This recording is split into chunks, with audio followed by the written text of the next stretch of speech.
বিগত কয়েক মাস ধরে দেখতে পাচ্ছি যে বিলাসপুরে বিভিন্ন সময় দুই গ্রুপের ভিতরে যে বিবদমান ঝগড়াঝাটির কারণে তাদের ভিতরে যে বোমা তারা ইউজ করতেছিল, সেই বোমা বিভিন্ন সময় আমরা যখন অভিযান পরিচালনা করেছি তার ভিতরে যে বোমাগুলো ছিল অ্যাক্টিভ, আমরা কোর্টের আদেশপত্রে আমাদের বিশেষায়িত পুলিশ ইউনিট এন্টিটেররিজম ইউনিটের বোম ডিসপোজাল টিমের সহায়তা আজকে আমরা সেই বোমগুলোকে আপনাদের সম্মুখেই আজকে আমরা সেগুলোকে ডিফিউজ করেছি। দেখিয়েছি এগুলো বোমার কতগুলো মানে ভয়াবহতা, এগুলো যদি আসলেই হতো তাহলে প্রাণ নাশের একটা সম্ভাবনা ছিল।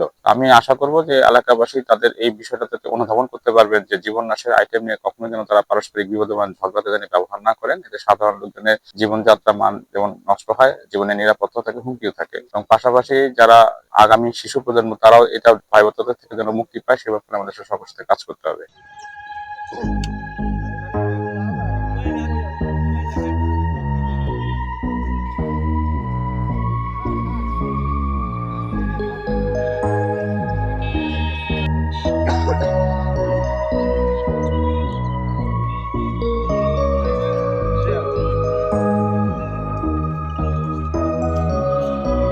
পিছনে যান, পিছনে যান, পিছনে যান।